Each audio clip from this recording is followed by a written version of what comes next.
6월 18일입니다. 내일 19일 금요일 생명의 산 말씀 미리 보려고 하고요. 내일은 고린도전서 마지막 날이네요. 고린도전서 16장까지 함께 같이 여기까지 오신 분들 너무 감사합니다. 고린도전서가 이제 끝나게 되었습니다. 그 다음 날은 요나서가 있고요. 그 다음은 나훔서를 보게 되네요. 네, 고린도전서를 여러분 1장부터 다 기억하시나요? 교회 안에 분열과 갈등이 있었고요. 또 음행의 문제, 성찬의 문제, 은사의 무질서함, 그리고 또 뭐가 있었죠? 부활에 대해서 설명해 주는 부분도 있었고요. 여러 가지. 그래서 사람들은 고린도 전서를 교회에 일어나는 어떤 갈등이나 문제를 해결해 주는 사도 바울의 편지다라고 이야기를 합니다. 우리도 저도 계속 그렇게 이야기해왔고 우리가 그렇게 많이 배워왔을 겁니다. 그런데 이제 고린도전서가 끝나는 시점에서 저는 고린도전서를 한 문장으로 이야기해 본다면은 교회의 문제를 해결해 주는 해결서라기보다는 오히려 이렇게 표현하고 싶습니다. 바로 사도 바울이 예수 그리스도의 십자가로, 예수님의 십자가로 초대하고 십자가를 믿는 믿음의 사람들끼리 만들어내는 새로운 공동체를 제시하는 서신이 바로 고린도전서다, 이렇게 표현을 좀 바꾸고 싶습니다. 어렵습니까? 예수님을 믿는 성도들이 혈통과 상관없이, 이방인이건 유대인이건 상관없이 함께 그리스도 안에 모여서 새로운 공동체를 만들어내고 어떻게 합당한 삶을 살아가야 되는지 알려주는 서신이 바로 고린도전서라고 그렇게 다시 한번 재정리를 여러분들에게 도와드리고 싶습니다. 굉장히 불편한 아픈 진실은 뭐냐면 고린도 교회에 고린도전서를 배달을 받고 난 이후에 사도 바울이 분명 오늘 아침에 그랬을 거예요. 내가 오순절까지 에베소에 머물려 함은, 이렇게 이야기했어요. 그리고 생각보다 더 빨리, 사도 바울이 계획했던 것보다 더 빨리 고린도 교회에 다시 방문을 하게 됩니다. 지금 역사 이야기를 하는 겁니다. 사도행전을 근거로 해서, 다른 서신서들과 사도행전을 근거로 해서 여러분들에게 사도 바울의 행적 이야기를 알려드리는 건데요.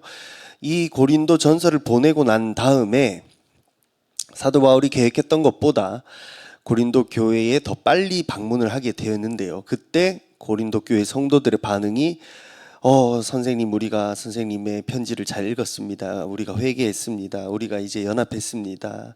그렇게 되지 않았어요. 어떻게 됐냐면, 사도 바울, 네가 뭔데 우리한테 편지로 이래라 저래라냐? 너 뭐 되냐? 우리는 네 이야기 듣기 싫다. 문전박대를 당했습니다.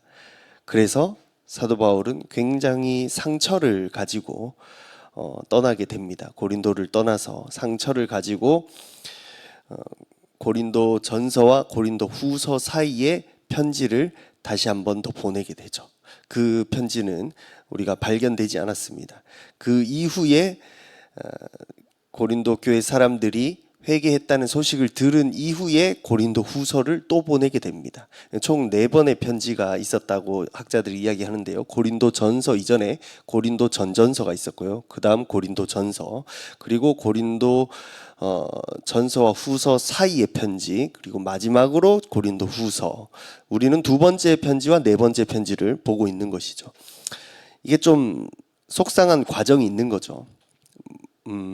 목회자로서 올바른 길을 제시해 주는데도 당신 말을 듣고 싶지 않다. 네가 뭐 사도냐, 네가 뭐 되냐, 이런 식으로 오해를 받고 문전박대를 당하게 되고 많은 상처를 안고 사도 바울이 그 아픈 마음으로 시간을 보내었을 것입니다. 자, 이 역사 이야기는 다음에 또 고린도 후서를 배우게 된다면, 생명의 삶으로 함께 읽게 된다면 그때 또 이야기하면 좋을 것 같고요.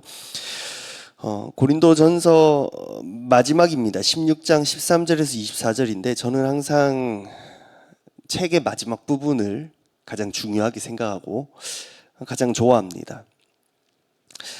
한 절 한 절씩 오늘과 내일 새벽까지 좀 볼 건데요. 오늘은 잠깐만 소개를 해드리고요. 13절에 깨어 믿음에 굳게 서서 남자답게 강건하라. 남자들에게만 하는 이야기가 아니고요. 남자답게 해라, 이 말은 남자든 여자든 누구든지 용기를 가져라, 이 말입니다. 용기를 가지고 굳게 서 있으라는 거예요. 진리의 터 위에 굳게 서서 용감하게 타협하지 말고, 그리고 첫 단어가, 한글 성경 첫 단어가 깨어라고 하잖아요. 깨어. 예수님의 생각나지 않습니까? 너희들이 나와 함께 한시도 깨어 기도할 수 없더냐. 우는 사자와 같이 마귀가 너희들을 집어삼키려고 하는데 졸지 말고 자지 말고 깨어 있으라, 이 이야기거든요. 사도 바울이 그 이야기와 똑같이 합니다. 예수님의 그 부탁처럼 너희들이 영적으로 깨어서 믿음, 예수 그리스도의 십자가를 믿는 믿음 위에 굳게 서서 흔들리지 않으며 남자든지 여자든지 모두 다 용감하게 영육간에 강건하게 서 있어야 되는데, 이 이야기를 어디서 가지고 온 거냐. 신약 성경은 한 구절 한 구절, 한 단어 한 단어가 모두 다 구약 성경에서 온 겁니다. 구약 성경의 어떤 이미지를 가지고 와서 이 13절을 적었냐면 여호수아 1장이죠. 너희들은 강하고 담대하라. 그런데 강하고 담대한 게 그냥 무기 들고 와 하는 게, 이게 강하고 담대한 게 아니라 어떻게 강할 수 있느냐. 이 험난한 세상 가운데, 어려운 현실 가운데 어떻게 강할 수 있냐면 너희들이 믿어야 되고 바라봐야 되고 마음속에 간직해야 될 것은 무엇이냐. 언약입니다. 하나님과의 언약이죠. 하나님의 그 언약 백성, 너희들은 하나님의 언약 백성이기 때문에 아브라함 이후로 아브라함, 이삭, 야곱에 거쳐서 하나님의 백성으로 택함 받은 언약이 있기 때문에 너희들이 그 언약을 지킨다면 하나님이 너희들을 지켜주실 기로 약조하셨기 때문에, 그 약속을 믿고 신실하신 하나님을 믿기 때문에 주변 환경이 아무리 힘들고 어려워도 남자답게 용기를 가지고 남녀노소 모두 언약 위에서 강건하라. 언약 위에서 담대하라는 겁니다. 바로 이런 여호수아 1장의 이미지를 그대로 가지고 와서 목회자인 사도 바울이 고린도 교회 성도들에게 여러분들도 이 이미지처럼 담대하십시오, 이 이야기를 하는 건데, 사실 사도 바울은 유대인이고 유대인 성도들에게 이 이야기를 전하면 너무나 이해를 잘 하겠지만, 이방인 성도들에게는 이 이야기가 일단은 이해가 잘 되지 않을 뿐만 아니라, 두 번째로는 언약이라는 것 자체가 유대인에게 유대인에 속해서 전통적으로 이렇게 이어져 오는 것이 언약이기 때문에 이방인들에게는 이런 이미지 티칭이 전혀 와닿지도 않고 이해되지도 않고 나랑 상관없는 일이잖아 라고 반응하게 됩니다. 우리도 그렇죠. 우리도 이스라엘 역사 배우면 뭐 이거 배워서 뭐해? 나랑 상관없는 일이잖아. 우리 성지순례 갑시다 하면 그거 뭐 가봐서 뭐해요? 그거 다 옛날 일이잖아요.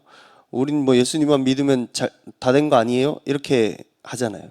근데 그게 맞아요. 결론은 예수님만 믿으면 되기는 한데 그 과정이 중요한 거죠. 과정이 어떻게 이 언약이 유지되어 왔느냐. 수천 년 동안 이스라엘 민족을 통해서 언약이 유지되어 왔고, 또 지금 예수님을 믿는 우리들에게 어떻게 우리도 이 언약 백성에 연결이 되는지를 깨닫게 되면은 이런 구약의 그림들이나 신약의 구절들이 다 우리들에게 은혜가 될 수 있는 것이죠.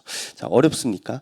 13절 다시 봅니다. 깨어 믿음에 굳게 서서 예수님처럼 깨어 있으세요. 그리고 믿음에 굳게 서세요. 남자든지 여자든지 담대하세요. 여호수아처럼 언약 안에서 언약을 믿는, 신뢰함으로 신실하신 하나님을 믿는 그 믿음을 가지고, 유대인들이 그 뿌리를 가지고 믿음을 지켜왔던 것처럼 이방인 성도들에게도, 이방인 성도가 있음에도 불구하고 이방인이라 할지라도 그 믿음, 이런 이와 똑같은 이 바이브의 이런 느낌의 믿음을 가지세요. 왜냐하면 우리는 그리스도 안에서 믿음으로 하나 되었기 때문입니다. 여러분들도 이방인이지만 예수님의 십자가를 믿는 믿음 안에서 여호수아에게 담대하라 하셨던 그 언약을 똑같이 똑같이 그 믿음을 가질 수가 있는 것입니다라고 설명하는 거죠.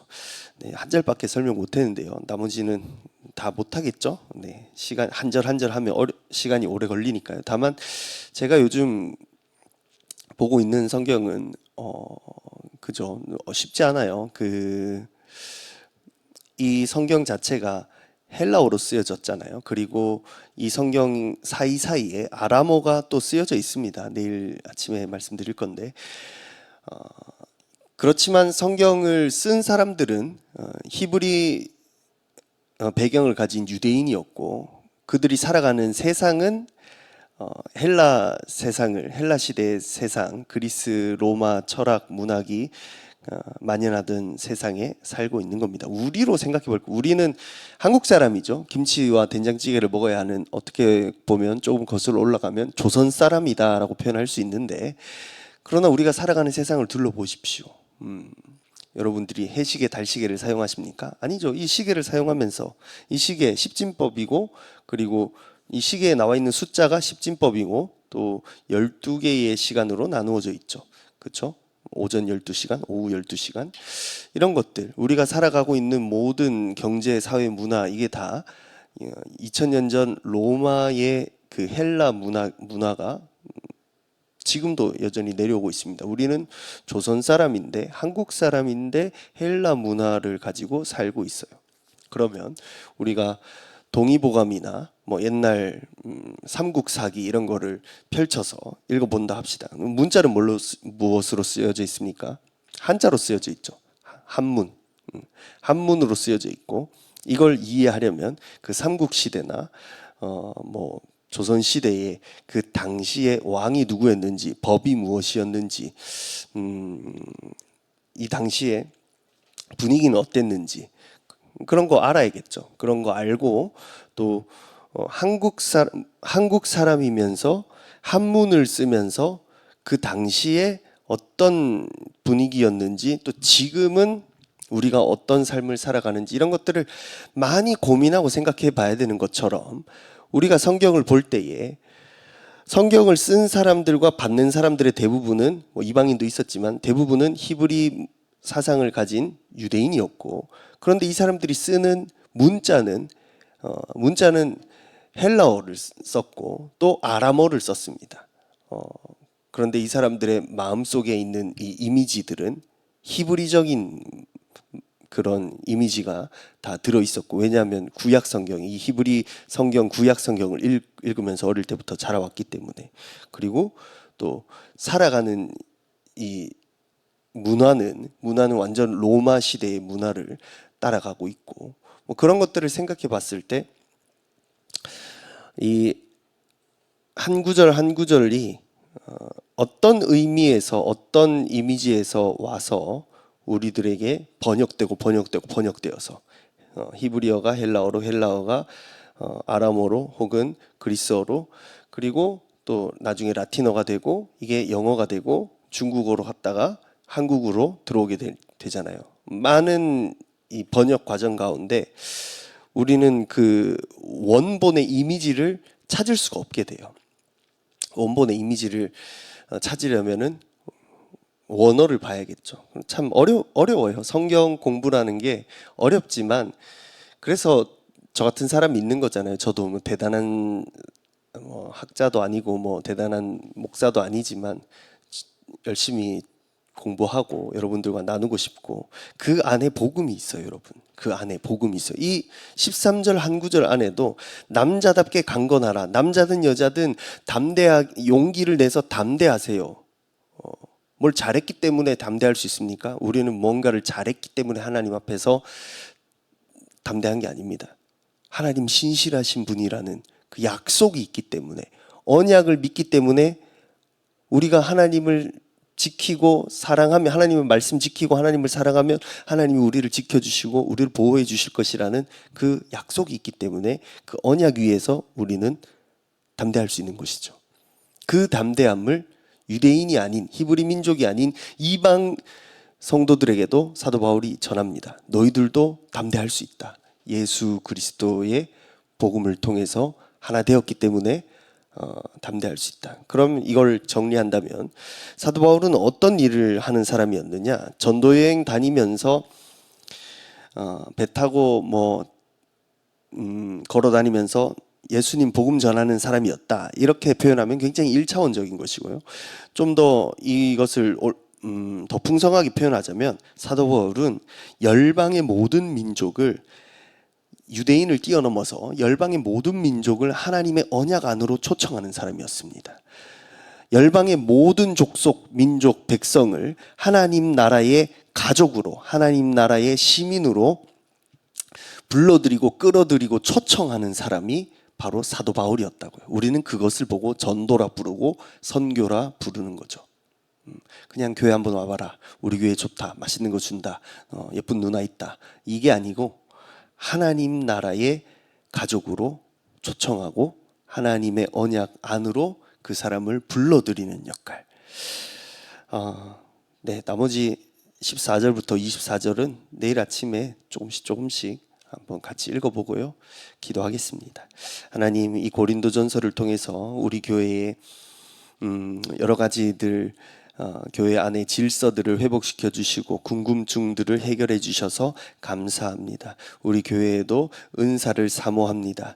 그리고 은사가 풀어지는 곳에 질서가 있을 것이고 그 은사와 능력과 기적이 나타나는 곳에 사랑으로 열매 맺을 것이며 모든 것은 예수 그리스도 중심으로 움직일 것이고 예수님이 열방의 코너스톤 모퉁이돌이 되심을 인정합니다.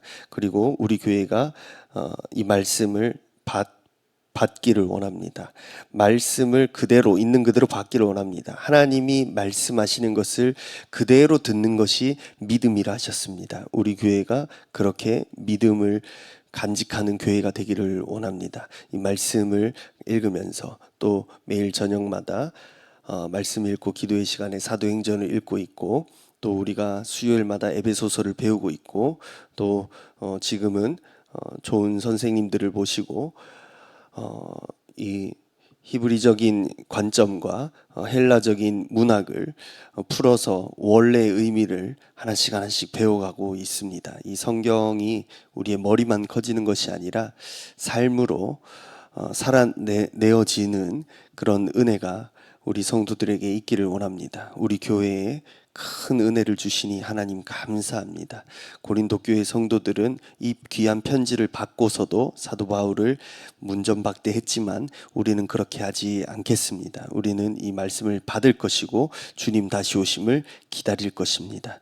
진짜 믿음 가지고 승리할 수 있도록 하나님 붙잡아 주옵소서. 예수님의 이름으로 기도합니다. 아멘.